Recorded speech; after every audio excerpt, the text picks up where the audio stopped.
നമസ്കാരം. എല്ലാവർക്കും മാർക്കറ്റിംഗിന്റെ ലോകത്തേക്ക് സ്വാഗതം. അപ്പോ നിങ്ങളൊരു സ്റ്റുഡന്റ് ആണോ, അല്ലെങ്കിൽ ഈ വിഷയം പഠിക്കാൻ താല്പര്യമുള്ള ഒരാളാണോ?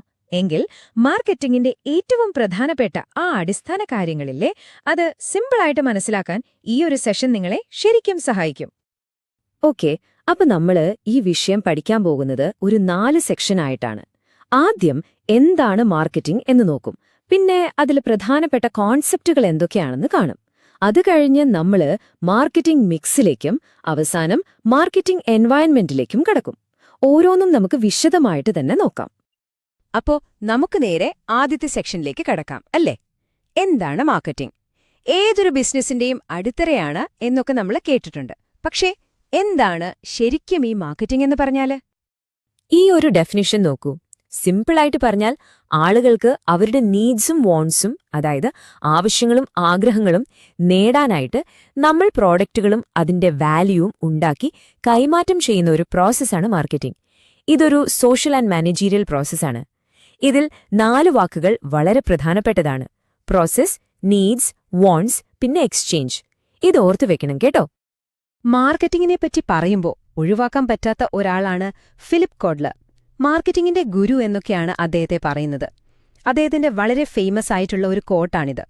അദ്ദേഹം പറയുന്നത് എന്താണെന്ന് വെച്ചാല്, മാർക്കറ്റിംഗ് ഒരേ സമയം ഒരു സയൻസും ഒരു ആർട്ടുമാണ്. അതായത് ഒരു ടാർഗറ്റ് മാർക്കറ്റിന്റെ ആവശ്യങ്ങൾ ലാഭകരമായിട്ട് തൃപ്തിപ്പെടുത്താൻ വേണ്ടി വാല്യൂ കണ്ടെത്തുകയും ഉണ്ടാക്കുകയും ഡെലിവറി ചെയ്യുകയും ചെയ്യുന്ന ഒരു പ്രോസസ്സ്.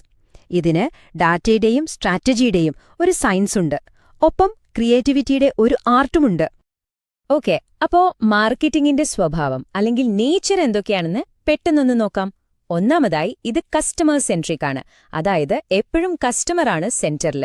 പിന്നെ എക്സ്ചേഞ്ച് ഓറിയന്റഡ് ആണ്. ഒരു കൊടുക്കൽ വാങ്ങൽ പ്രോസസ്സാണല്ലോ ഇത്. അതുപോലെ ഡൈനാമിക് ആണ്. മാർക്കറ്റ് എപ്പോഴും മാറിക്കൊണ്ടിരിക്കുകയല്ലേ, അപ്പോ മാർക്കറ്റിംഗും മാറും. തീർച്ചയായും ഇത് ഗോൾ ഓറിയന്റഡ് ആണ്. കൃത്യമായ ലക്ഷ്യങ്ങളോടെയാണ് നമ്മളിത് ചെയ്യുന്നത്. അവസാനം, ഇത് പെർവേസീവ് ആണ്. എന്നുവെച്ചാൽ ബിസിനസ്സിൽ മാത്രമല്ല എല്ലായിടത്തും മാർക്കറ്റിംഗിന്റെ തത്വങ്ങൾ നമുക്ക് കാണാൻ പറ്റും. അപ്പോ മാർക്കറ്റിംഗ് എന്താണെന്ന് നമ്മൾ കണ്ടു. ഇനി നമുക്ക് അതിന്റെ ബിൽഡിംഗ് ബ്ലോക്കുകളിലേക്ക് പോകാം. അതായത് കോർ മാർക്കറ്റിംഗ് കോൺസെപ്റ്റുകൾ. ഏതൊരു മാർക്കറ്ററും ഉറപ്പായും അറിഞ്ഞിരിക്കേണ്ട ചില അടിസ്ഥാന ആശയങ്ങൾ.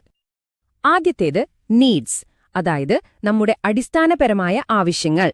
ജീവിക്കാൻ അത്യാവശ്യമുള്ള കാര്യങ്ങളില്ലേ, ഭക്ഷണം, വെള്ളം, പാർപ്പിടം, അതൊക്കെ. മാർക്കറ്റിംഗ് എപ്പോഴും തുടങ്ങുന്നത് ഈ നീഡ്സ് തിരിച്ചറിയുന്നതിൽ നിന്നാണ്. ഇനി അടുത്തത് വാണ്ട്സ്, അതായത് ആഗ്രഹങ്ങൾ. ഇവിടെയാണ് കുറച്ചുകൂടി ഇൻട്രസ്റ്റിംഗ് ആകുന്നത്. നമ്മുടെ നീഡ്സിനെ നമ്മുടെ കൾച്ചറും പേഴ്സണാലിറ്റിയും ഒക്കെ ചേർന്ന് ഒരു പ്രത്യേക രൂപത്തിലേക്ക് മാറ്റുമ്പോഴാണ് അത് വാണ്ടായി മാറുന്നത്. ഉദാഹരണത്തിന്, വിശപ്പ് ഒരു നീഡാണ്, അല്ലേ? പക്ഷേ എനിക്ക് ബിരിയാണി തന്നെ വേണം എന്ന് പറയുന്നത് ഒരു വാണ്ടാണ്. കണ്ടില്ലേ വ്യത്യാസം? അടുത്ത സ്റ്റെപ്പാണ് ഡിമാൻഡ്സ്. ഒരു വാണ്ട് എപ്പോഴാണ് ഡിമാൻഡായി മാറുന്നത്? ആ ആഗ്രഹം നിറവേറ്റാൻ നമ്മുടെ കയ്യിൽ പൈസയും അത് വാങ്ങാൻ ഒരു മനസ്സും ഉണ്ടാകുമ്പോൾ. സിമ്പിൾ. ബിരിയാണി കഴിക്കാൻ ആഗ്രഹിച്ചാൽ മാത്രം പോരല്ലോ, അത് വാങ്ങാനുള്ള പണവും വേണം.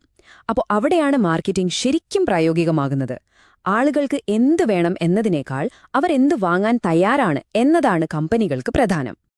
ഇനി മാർക്കറ്റിംഗിലെ വളരെ പ്രധാനപ്പെട്ട ഒരു സ്ട്രാറ്റജിയാണ് STP പ്രോസസ്: സെഗ്മെന്റേഷൻ, ടാർഗറ്റിംഗ്, പിന്നെ പൊസിഷനിംഗ്. ഇത് സ്റ്റെപ്പ് ബൈ സ്റ്റെപ്പായിട്ട് ചെയ്യുന്നൊരു കാര്യമാണ്. ആദ്യം സെഗ്മെന്റേഷൻ, അതായത് മാർക്കറ്റിലെ എല്ലാ ആളുകളെയും ഒരേപോലെ കാണാതെ അവരെ ചെറിയ ചെറിയ ഗ്രൂപ്പുകളായിട്ട് തിരിക്കുന്നു.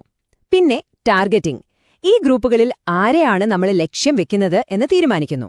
അവസാനം പൊസിഷനിംഗ്, നമ്മൾ ടാർഗറ്റ് ചെയ്യുന്ന ആൾക്കാരുടെ മനസ്സിൽ നമ്മുടെ പ്രോഡക്റ്റിന് വ്യക്തമായ ഒരു പ്രത്യേക സ്ഥാനമുണ്ടാക്കിയെടുക്കുന്നു. ഇതാണ് STP.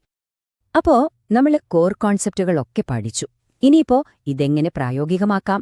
ഇവിടെയാണ് മാർക്കറ്ററുടെ ടൂൾ കിറ്റ് വരുന്നത്. നമ്മുടെ മൂന്നാമത്തെ സെക്ഷൻ, വളരെ ഫേമസ് ആയിട്ടുള്ള മാർക്കറ്റിംഗ് മിക്സ്. അപ്പോ എന്താണ് ഈ മാർക്കറ്റിംഗ് മിക്സ്? സിമ്പിളായിട്ട് പറഞ്ഞാൽ, ഒരു കമ്പനിക്ക് കൺട്രോൾ ചെയ്യാൻ പറ്റുന്ന കുറച്ച് ടൂൾസ് ഉണ്ട്. ഈ ടൂൾസൊക്കെ ശരിയായ രീതിയിൽ മിക്സ് ചെയ്താണ് അവർ ടാർഗറ്റ് മാർക്കറ്റിൽ നിന്ന് അവർക്ക് വേണ്ട റെസ്പോൺസ് ഉണ്ടാക്കിയെടുക്കുന്നത്. ഇതിനെ നമുക്കൊരു റെസിപ്പി അല്ലെങ്കിൽ പാചകക്കുറിപ്പ് എന്നൊക്കെ പറയാം. ശരിയായ ചേരുവകൾ ശരിയായ അളവിൽ ചേർത്താലല്ലേ വിഭവം നന്നാവൂ. അതുപോലെ തന്നെയാണിതും. മാർക്കറ്റിംഗ് മിക്സിന്റെ ഏറ്റവും അടിസ്ഥാനം എന്ന് പറയുന്നത് 4 P's ഓഫ് മാർക്കറ്റിംഗ്. 4 P's ആണ്. എന്തൊക്കെയാണത്? Product, price, place, promotion. Product എന്ന് പറഞ്ഞാൽ നമ്മൾ വിൽക്കുന്നത് എന്താണ്? പ്രൈസ്, അതായത് നമ്മൾ എത്ര രൂപയാണ് ഇതിന് ചാർജ് ചെയ്യുന്നത്. പ്ലേസ്, എവിടെയൊക്കെയാണ് നമ്മുടെ പ്രോഡക്റ്റ് ലഭ്യമാകുന്നത്. പിന്നെ നാലാമത്തേത് പ്രൊമോഷൻ, നമ്മുടെ പ്രോഡക്റ്റിന്റെ വാല്യൂ എങ്ങനെ കസ്റ്റമേഴ്സിലേക്ക് എത്തിക്കും. ഈ 4 പീകളും ചേരുമ്പോഴാണ് മാർക്കറ്റിംഗ് മിക്സ് പൂർണ്ണമാകുന്നത്. ഇപ്പൊ നമ്മൾ പറഞ്ഞത് സാധനങ്ങളെക്കുറിച്ചാണ്. ഇനി സർവീസുകളുടെ കാര്യം വരുമ്പോഴോ, ഒരു ഹോട്ടൽ അല്ലെങ്കിൽ ഒരു ബാങ്ക്, അവിടെ 4 പീകൾ മാത്രം പോരാ. അതുകൊണ്ട് നമ്മൾ അതിനെ 7 പീസായിട്ട് എക്സ്റ്റെൻഡ് ചെയ്തിട്ടുണ്ട്. അധികമായി വരുന്നത് പീപ്പിൾ, പ്രോസസ്, പിന്നെ ഫിസിക്കൽ എവിഡൻസ് ആണ്. അതായത് സർവീസ് തരുന്ന ആളുകൾ, സർവീസ് കിട്ടാനുള്ള ആ ഒരു നടപടിക്രമം, പിന്നെ ആ സർവീസ് നടക്കുന്ന സ്ഥലത്തെ ചുറ്റുപാടുകൾ. ഇതും കൂടി ഒരു സർവീസ് മാർക്കറ്റിംഗിൽ വളരെ പ്രധാനപ്പെട്ടതാണ്. ഓക്കെ, അപ്പൊ നമ്മൾ കമ്പനിയുടെ കൺട്രോളിലുള്ള കാര്യങ്ങൾ കണ്ടു. ഇനി നമുക്ക് കുറച്ചൊന്ന് സൂം ഔട്ട് ചെയ്ത് വലിയ ചിത്രം നോക്കാം, അല്ലേ? അതായത് ഒരു കമ്പനിയുടെ മാർക്കറ്റിംഗ് തീരുമാനങ്ങളെ സ്വാധീനിക്കുന്ന പുറത്തുള്ളതും അകത്തുള്ളതുമായ കാര്യങ്ങളെക്കുറിച്ച്. നമ്മുടെ 4ാമത്തെയും അവസാനത്തെയും സെക്ഷൻ, ദ മാർക്കറ്റിംഗ് എൻവയൺമെന്റ്. ഈ മാർക്കറ്റിംഗ് എൻവയൺമെന്റിനെ നമുക്ക് 2ആയിട്ട് തിരിക്കാം: ഇന്റേണൽ പിന്നെ എക്സ്റ്റേണൽ.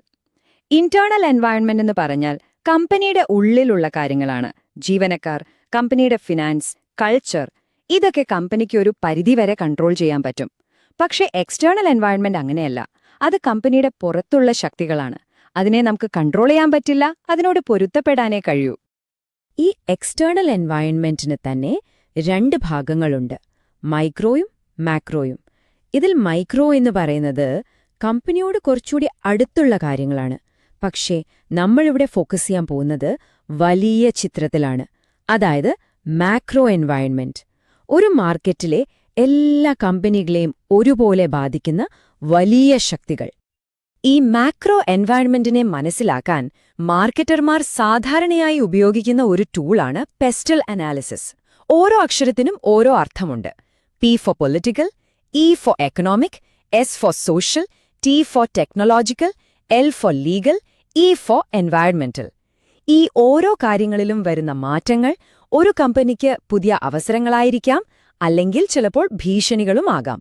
അതുകൊണ്ട് ചുറ്റും നടക്കുന്നത് എന്താണെന്ന് എപ്പോഴും ശ്രദ്ധിച്ചുകൊണ്ടിരിക്കണം. അപ്പോൾ നമ്മൾ ഇത്രയും നേരം സംസാരിച്ചതിന്റെ എല്ലാം കാതലെന്താണ്? ഒരു നല്ല മാർക്കറ്റർ ആവണമെങ്കിൽ 2 കാര്യങ്ങൾ വേണം. ഒന്ന്, നമ്മുടെ കയ്യിലുള്ള ടൂൾസ്, അതായത് മാർക്കറ്റിംഗ് മിക്സ് ഏറ്റവും നന്നായിട്ട് ഉപയോഗിക്കാൻ അറിയണം. 2, നമ്മുടെ കൺട്രോളിലല്ലാത്ത പുറത്തുള്ള ലോകം, അതായത് മാർക്കറ്റിംഗ് എൻവയൺമെന്റ് എങ്ങനെ മാറുന്നു എന്ന് മനസ്സിലാക്കി അതിനനുസരിച്ച് എപ്പോഴും അഡാപ്റ്റ് ചെയ്യണം. ഈ 2ഉം ബാലൻസ് ചെയ്യുമ്പോഴാണ് മാർക്കറ്റിംഗ് വിജയിക്കുന്നത്. ഓക്കെ, അപ്പൊ പോകുന്നതിന് മുൻപ് ഒരു ചെറിയ ചോദ്യം. ഇന്നത്തെ ആർട്ടിഫിഷ്യൽ ഇന്റലിജൻസിന്റെയും സോഷ്യൽ മീഡിയയുടെയും ഒക്കെ കാലത്ത് നമ്മളിപ്പോൾ സംസാരിച്ച ഈ കോർ പ്രിൻസിപ്പിൾസിൽ ഏതാണ് ഇന്നത്തെ ഒരു മാർക്കറ്റർക്ക് ഏറ്റവും പ്രധാനമെന്ന് നിങ്ങൾക്ക് തോന്നുന്നത്? ഇതിനെക്കുറിച്ചൊന്ന് ചിന്തിച്ചു നോക്കൂ. അപ്പോ ഇന്നത്തേക്ക് ഇത്രമാത്രം. അടുത്ത ഒരു വിഷയവുമായി വീണ്ടും കാണാം.